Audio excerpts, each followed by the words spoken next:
What a match మూవా. Absolutely cinema అని చెప్పుకోవాలి. ఫస్ట్ ఢిల్లీ క్యాపిటల్స్ టీం ఎర్లీగా వికెట్స్ కోల్పోయిన తర్వాత ఢిల్లీ టీం గెలవడానికి ఛాన్సెస్ తగ్గుతున్నా ఒక సైడ్ వికెట్స్ పడుతున్నా కానీ అశుతోష్ శర్మ లాస్ట్ వరకు ఉండి ఢిల్లీ టీంకి థ్రిల్లింగ్ విక్టరీ అందించాడు. ఎల్ఎస్జీ తరపున ఆడిన మిచెల్ మార్ష్ కూడా ఇంజరీ కన్సల్ట్ నుంచి మంచిగా కంబ్యాక్ ఇచ్చేశాడు.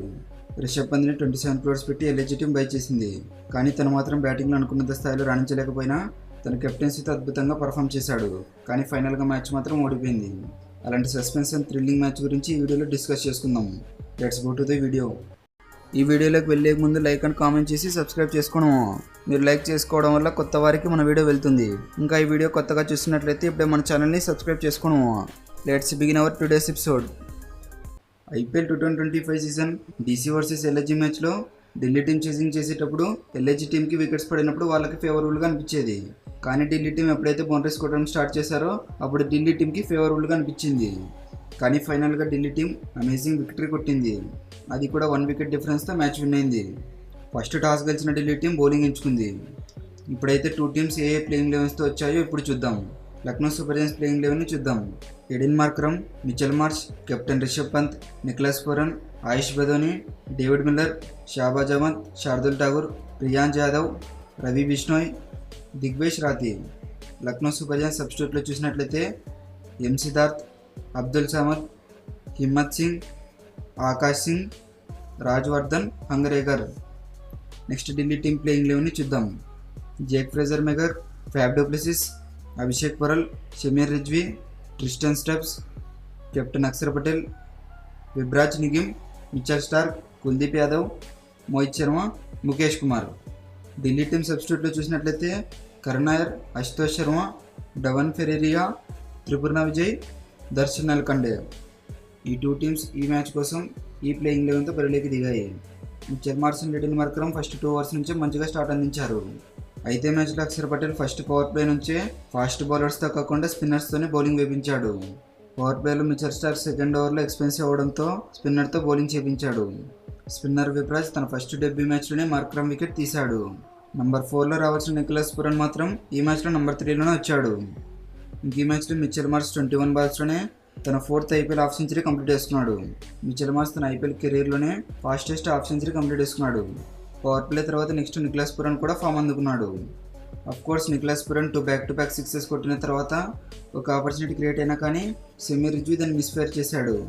ఒక సైడ్ స్పిన్నర్ మరో సైడ్ ఫేస్ బౌలర్స్తో బౌలింగ్ చేయించిన బ్యాటర్స్ మాత్రం అగ్రెసివ్ ఇంటెంట్తో బ్యాటింగ్ చేశారు.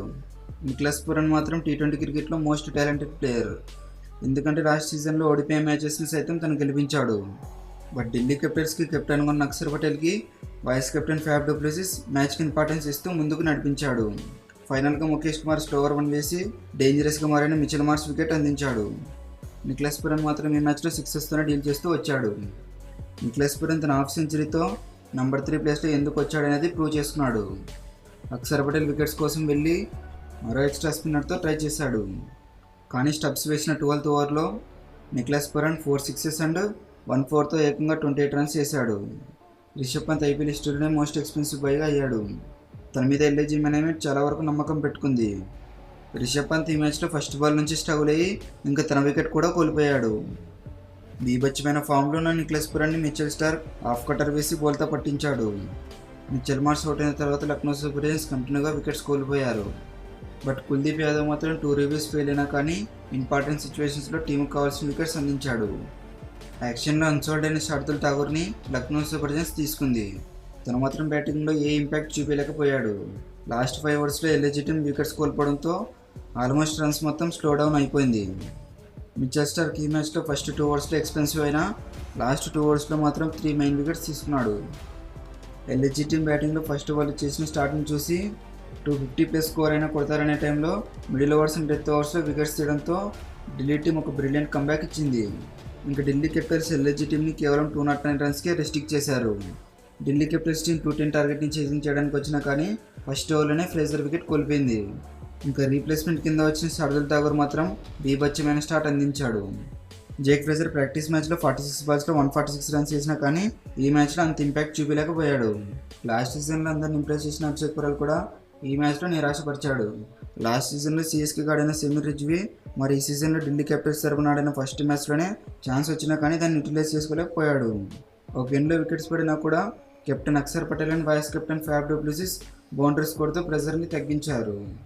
Form batter Axar Patel Champions Trophy and టీ20లో బాగా పర్ఫామ్ చేసిన విషయం తెలిసిందే. అదే ఫామ్ని ఈ మ్యాచ్లో కూడా కంటిన్యూ చేశాడు. ఫ్యాబ్ డూప్లెసిస్తో కలిసి మంచి పార్ట్నర్షిప్ బిల్డ్ చేస్తూ ప్రతి బాల్ని బాగా మిడిల్ చేస్తూ వచ్చాడు. కానీ అక్షర్ పటేల్ మాత్రం అటాకింగ్ ఇంటెంట్ కోసం వెళ్ళి దిగ్వేష్ బౌలింగ్లో క్యాచ్ ఇచ్చి అవుట్ అయ్యాడు. ఎస్పెషల్లీ కెవిన్ పీటర్సన్ మాట్లాడుతూ, మా దగ్గర 2 ఎక్స్పీరియన్స్ బ్యాటర్స్ ఉన్నారు, ఇన్ కేస్ వాళ్ళిద్దరు సెటిల్ అయితే ఈ మ్యాచ్ గేమ్ చేంజింగ్గా మారవచ్చు అని అన్నాడు. కానీ ఫ్యాబ్ డూప్లెసిస్ సెటిల్ అయ్యే టైంకి అన్ఫార్చునేట్గా క్యాచ్ ఇచ్చి అవుట్ అయ్యాడు. జెన్యూన్ వికెట్ టేకర్ అయిన రవి బిష్నాయ్ ఇంపార్టెంట్ వికెట్ తీసి టీంని కాస్త గేమ్ స్లో డౌన్ చేశాడు. అశుతోష్ శర్మ అండ్ స్టబ్స్ మంచి పార్ట్నర్షిప్ బిల్డ్ చేస్తూ రిక్వైర్డ్ రన్ రేట్ 13కి పైగా వెళ్లడంతో స్టబ్స్ ఛాన్స్ తీసుకున్నాడు. సిద్ధార్థ్ వేసిన 13th ఓవర్లో ఫస్ట్ 2 balls 6 కొట్టినా థర్డ్ బాల్కి మాత్రం బౌల్డ్ అవుట్ అయ్యాడు. ట్రిస్టన్ స్టబ్స్ మాత్రం తన వికెట్కి తనే కారణంగా మారాడు. ఎందుకంటే సెకండ్ బాల్ గ్రౌండ్ బయటకు కొట్టడంతో అంపైర్ న్యూ బాల్ని ఇచ్చాడు. దీంతో సిద్ధార్థ్కి మంచి అడ్వాంటేజ్గా అయింది. స్టబ్స్ వికెట్స్ పడిన తర్వాత వచ్చిన విప్రాజ్ వచ్చి రాగానే ఫినిషింగ్ ఇంటెంట్ బ్యాటింగ్ చేశాడు. ఇన్ఫ్యాక్ట్ ఢిల్లీ టీంకి మ్యాచ్ మీద హోప్స్ లేవు అనే టైంలో అశుతోష్ శర్మ అండ్ విప్రాజ్ ఇద్దరు కలిసి 6 వికెట్స్ పడినా కూడా ఫియర్లెస్ బ్యాటింగ్ చేశారు. బాగా ఆడుతున్న విప్రాజ్ మాత్రం ఒక రాంగ్ షాట్ కోసం వెళ్ళి క్యాచ్ ఇచ్చి అవుట్ అయ్యాడు. ఎనీపీ విప్రాజ్ వండర్ఫుల్ నాక్ ఆడి యాజ్ ఎ ఫినిషర్గా ఫినిషింగ్ నాక్ అందించాడు. విప్రాజ్ తన ఐపీఎల్ ఫస్ట్ డెబ్యూ మ్యాచ్లోనే ఆల్రౌండర్ పర్ఫార్మెన్స్తో టీంకి కావాల్సిన రన్స్ని కాంట్రిబ్యూట్ చేశాడు. ఇంకా తర్వాత వచ్చిన Mitchell Starc and Kuldeep Yadav కూడా అవుట్ అయి వెనుతిరిగారు. కానీ ఈ మ్యాచ్లో లాస్ట్ వరకు చాలా ట్విస్ట్ జరిగాయి. అది మెయిన్గా అశుతోష్ శర్మని ఢిల్లీ క్యాపిటల్స్ బై చేసి తన మీద పెట్టుకున్న నమ్మకాన్ని అశుతోష్ శర్మ ప్రూవ్ చేసుకున్నాడు. ఎస్పెషల్లీ అశుతోష్ శర్మ లాస్ట్ వరకు ఉండి 9 వికెట్స్ కోల్పోయినా కూడా ఏమాత్రం ధైర్యం కోల్పోకుండా మ్యాచ్ని గెలిపించాడు. ఎనీవే రిషబ్ పంత్ కెప్టెన్సీ బాగా చేసినా కానీ అశుతోష్ శర్మ వికెట్ మాత్రం తీయలేకపోయారు. అశుతోష్ శర్మ మాత్రం ఈ మ్యాచ్లో విధ్వంసకరమైన బ్యాటింగ్ చేశాడు. ఈ మ్యాచ్ మీరు కూడా చూసింటే మీకేమనిపించిందో కామెంట్ చేయడం. మీకు ఈ వీడియో నచ్చినట్లయితే లైక్, షేర్ అండ్ సబ్స్క్రైబ్ చేసుకోవడం. Okay, thank you for watching. Have a nice day.